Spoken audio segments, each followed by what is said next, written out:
let the people come to the stadium and let them enjoy themselves. As long as you look to a certain way of playing, everybody can play. Getting the ball, treat the ball well, let it be your friend. When they saw us playing, everybody was happy. They just went home laughing. If you can laugh and enjoy yourself, it's one of the most important things there is.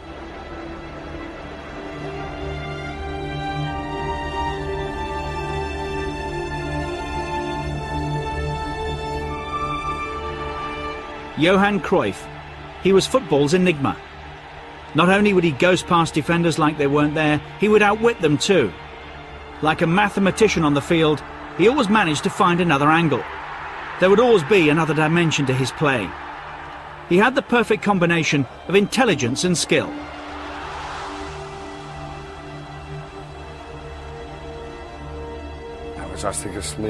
He was very intelligent and had an overview of the whole game. And there aren't many that have that ability. There were some, but he was on another level. He was a quick player with extraordinary ability, and he had sensational vision. He made football into an art form, and Johan represented modernity, that winning spirit. He was special. He was special. It was in Watergraafsmeer, in the east of Amsterdam, that Johan Cruyff grew up in the 1950s. His home was close to the old Ajax stadium, which was appropriate for such a talented kid. But there were some tough moments in childhood for the youngster.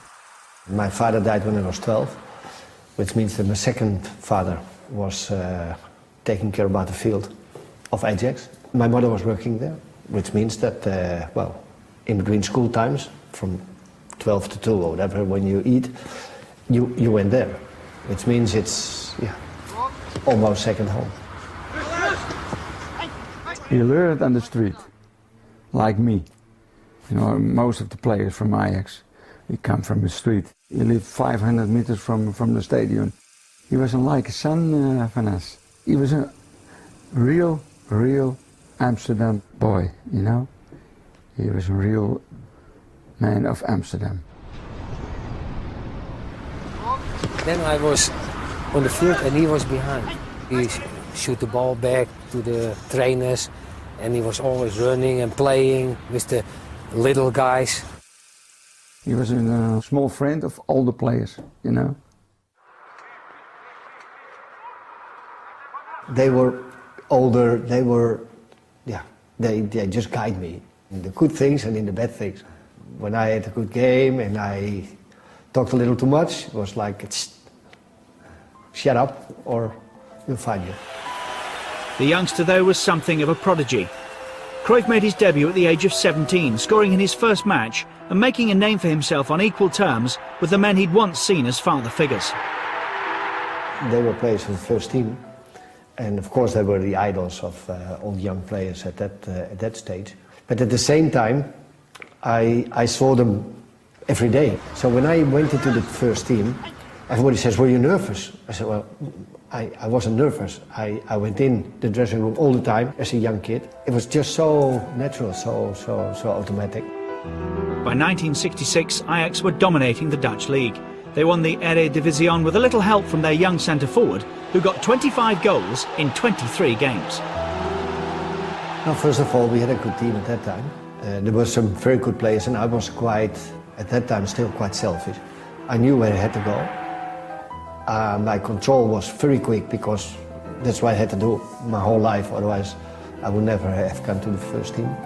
So it was quite easy to score these goals. It was just based on my quality.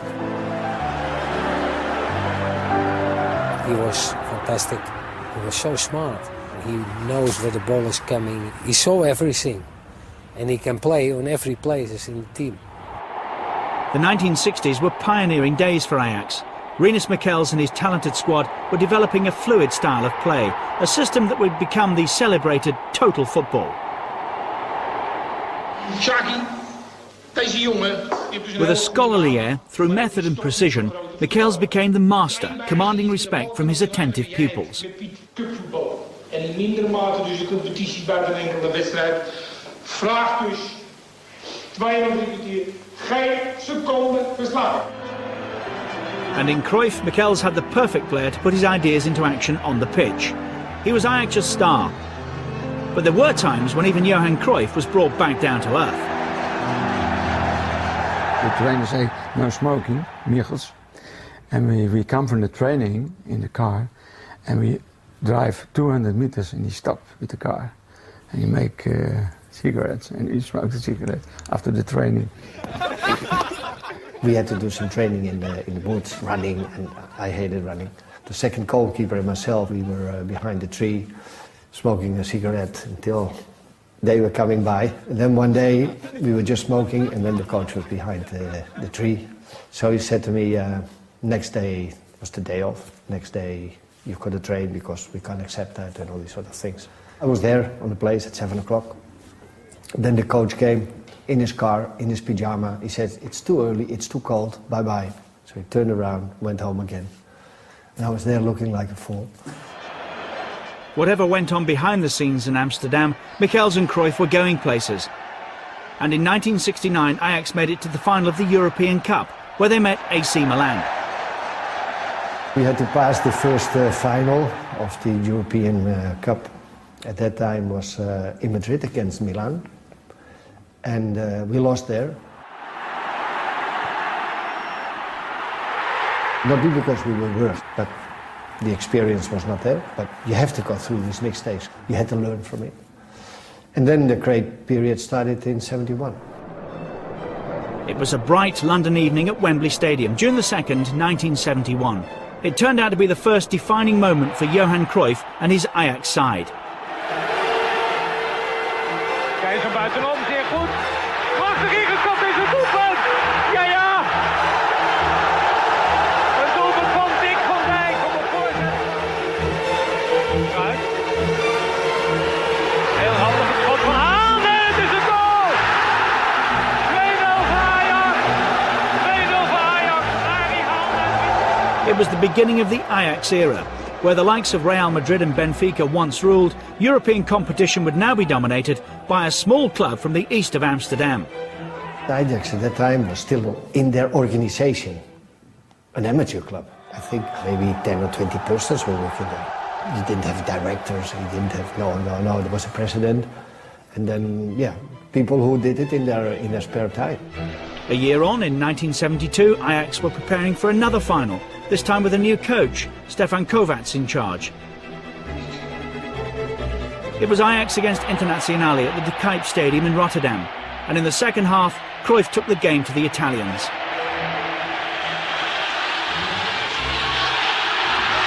En ik was gebruikt de goal! Ja! Wat een wissel daar! You knew that wherever you went, you had somebody marking you, wherever you go. And it just was waiting for the moment to be alert, to do what you have to do. If you do something, he will react. And that's what I had when I scored a goal with my head.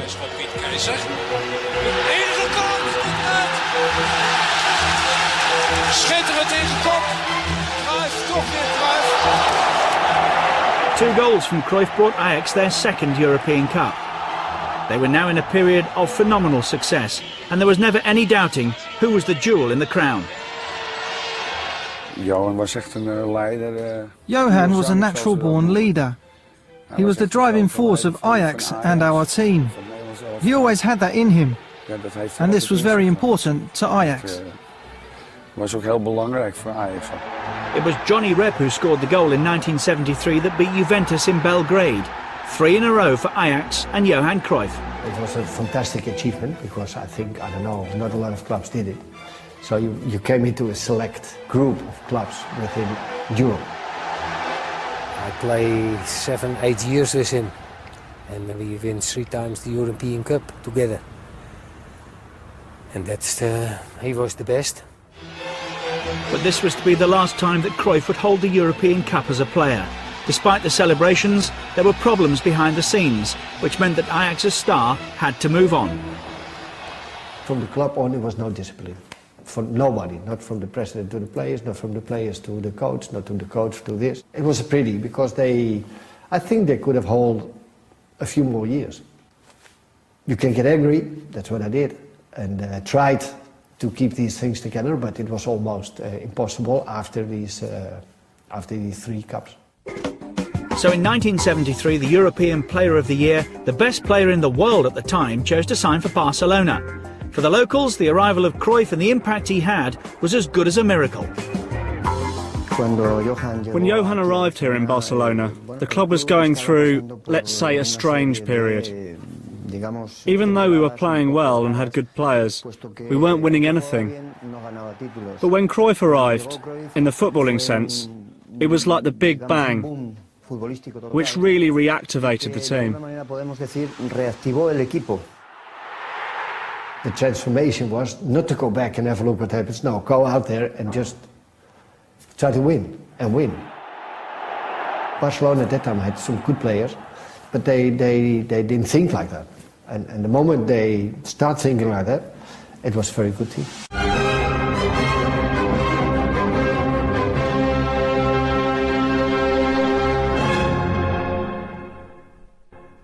Back then, Barcelona hadn't won the league for 14 years. The club and the city needed a saviour. I remember it all from the very first day he arrived. Barcelona was second from bottom and the first match was against Granada at home. We won 4-0 and Johan scored 2 goals and we didn't lose a single game until we were champions. That league of 73-74 was the best memory of my childhood. It was sensational. It was a season full of sensational moments, like the goal that Cruyff scored against Atletico Madrid, the phantom goal as it became known to Catalans, who'll remember that season for many reasons. I remember the goal he scored against Atletico Madrid and the 5-0 victory in the Bernabeu when we played with Mora and De Portero. Del fútbol español, el Real Madrid y el Club de Fútbol Barcelona. Estrellas internacionales en los dos bandos. Real Madrid against Barcelona at the Bernabeu was perhaps the most famous match Cruyff ever played for Barcelona. It was fantastic for me as a player to play Madrid. It was such a huge thing, first to play in Bernabeu, and then if you saw the game, we played very well. Barcelona didn't just play well, they won 5-0. I think that for those of us who were lucky enough to play in that team, we'll remember that match forever. Things were beginning to change in Spain. People were starting to be able to say what they thought politically. And in that sense, a result like that against a team like Madrid, in their own ground, sent shockwaves around Europe. Almost every Catalan saw this as a symbolic victory over Madrid. At the time, Spain was still under the dictatorship of Franco, a particularly tough time for Catalonia. Afterwards, when you live here, then you see the differences between Catalonia and Franco at that time, and what it meant for them to have the best player of Europe at that time, because they gave me the golden ball a few times. And so for them it was something that, we outplayed, let's say, Madrid. 1974 was also a World Cup year, and Holland arrived in West Germany with Cruyff, the best player in the world at the time, and with a growing reputation as a footballing nation. 69, 70, 71, 72, 73, all these summers, a Dutch team was in the final of the European Cup. Then everybody realized, hey, we've got a big name to defend now. We, 5 years of dominating Europe, we can't look like fools. It's impossible. But Holland were never going to look like fools. Stars like Johan Neeskens, Johnny Rep, as well as Cruyff himself would see to that. It's not a question of pressure, it was more responsibility. Michaels was a big help because he arranged the organization outside the field and I could arrange it inside the field. Once again it was the Cruyff-Michels partnership. They'd been together at Ajax, then Barcelona, and now with Holland they brought total football to the World Cup. It just grew naturally from that base. Nobody really consciously made up this style. We had attacking defenders, midfielders who played deep, and everyone attacked. This became what is known as total football. Against Sweden, Cruyff produced the move that defined his talents. It took a couple of seconds to lose the defender, but we've been talking about the Cruyff turn ever since. I never did on a training or in free times tricks. I never did tricks. I saw something and I did it, and it just came out. There was an opponent there and you had to outplay him. So that was the easiest way, so you just do it. Against Argentina, Cruyff got his first goal of the tournament. The Orange Machine was gathering force, but the biggest challenge was still to come. The big game was against Brazil, the World Champions. That was really a game where everybody was focused.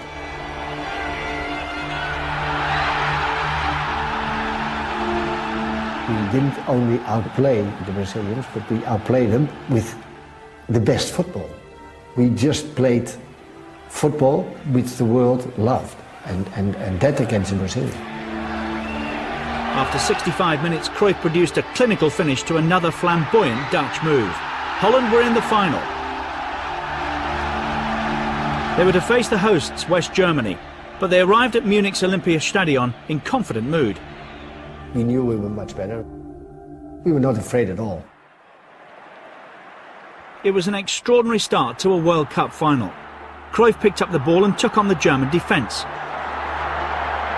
He got a penalty. And Johan blasted it home. Holland were ahead before any West German player had even touched the ball. We knew they were Germans. Germans is always difficult. It's one of their qualities, their mentality, and they will go until the end. The Germans fought back. They too won a penalty, which Paul Breitner drove home. The German reaction didn't stop there, and by half-time they were ahead, this time through Gerd Müller.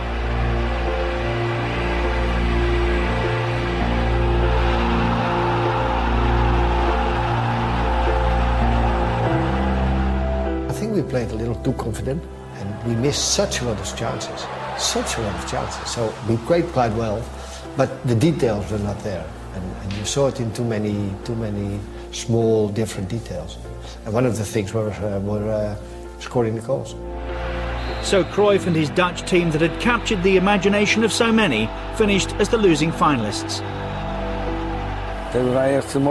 We really had a great time there. It was just a shame we didn't win the final.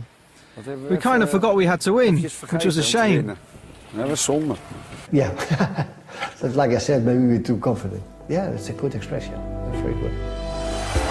He may have been on the losing side, but that team made a lasting impression on Dutch football. Cruyff and his side of 1974 were the inspiration for the generations that followed. It started with Kruif. And yeah, he's like the godfather of Dutch football. When I was 10 or 9 or 11, playing on the streets, watching television, I saw Van Hanegem, I saw Jansen or Krol or Neeskens or Kruif. And for me, that's the great Dutch generation. He inspired us a lot, all the youth of Holland, and I think we all young boys wanted to play like him. Feeling increasingly pressurised by international football, Cruyff decided that would be his last World Cup. There was also an attempt to kidnap his family. I made the decision to stop in '78. And not I didn't mention it a month before or 2 months before. I said already 4 or 5 years before. I didn't go to the World Champion in '78 too because we had a problem at home. People who made an attack on us. So I said, hey, I'm in the wrong time, too many crazy people, let's calm down. In 1974, Cruyff was named the European Player of the Year for a third time, as he continued as Barcelona's star. For many, he's the most influential player the club has ever had. Johan revolutionized the city and the country. He transformed Barcelona and Catalonia because during his time here, he turned football into an art form. Johan was innovative and a breath of fresh air. It was an extraordinary feeling, and he touched a lot of people. After 5 years at Barcelona, 48 goals and 143 appearances, Cruyff retired from football for a short time, but he wasn't away for long. I went to the United States. It was a great experience. I learned there a lot of things, especially in managing and all these sort of things. Watch now as Johan Cruyff demonstrates both grace and poise and explosiveness.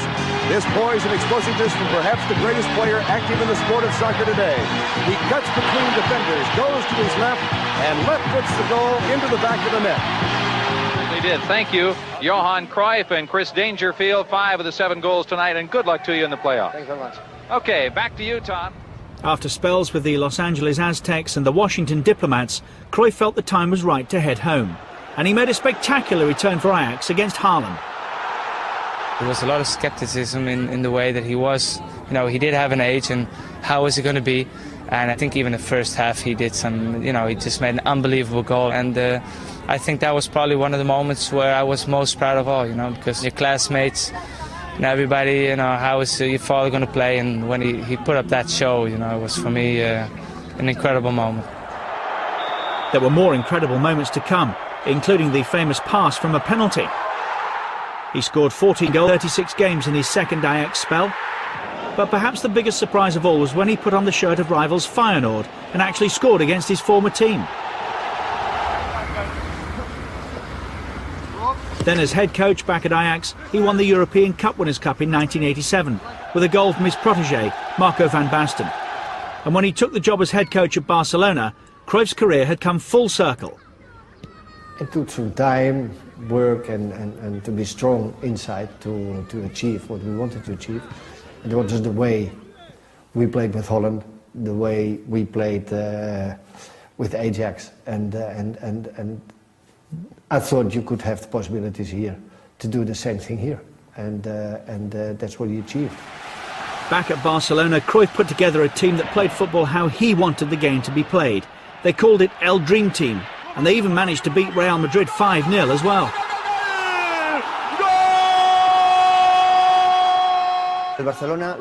Barcelona gave Cruyff the opportunity to put his footballing philosophy into practice. And there you had the example in the famous Dream Team that won consecutive titles. So Johan and the club's ideas became inseparable. They were synonymous with each other.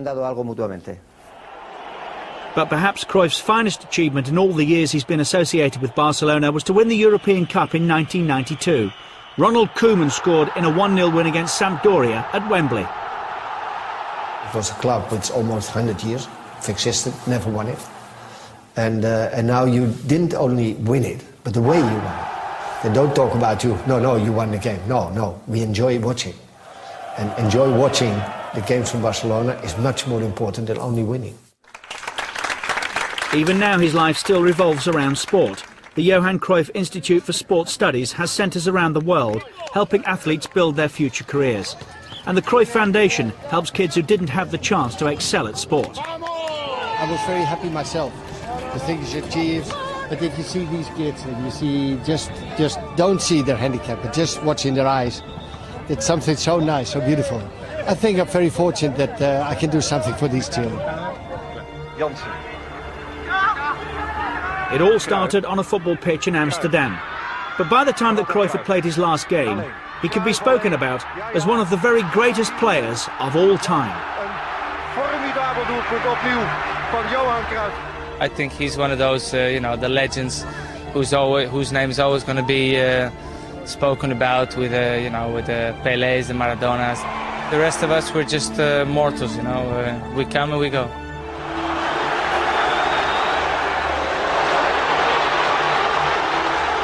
Johan Cruyff, Maradona, Pelé, Eusebio, they were all fantastic players.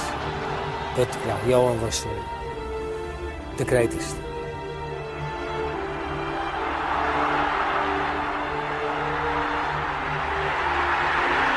You can be proud of it, or you have to be proud of it. From that stage on, to be proud, don't think about it too much, because you might get big-headed or whatever.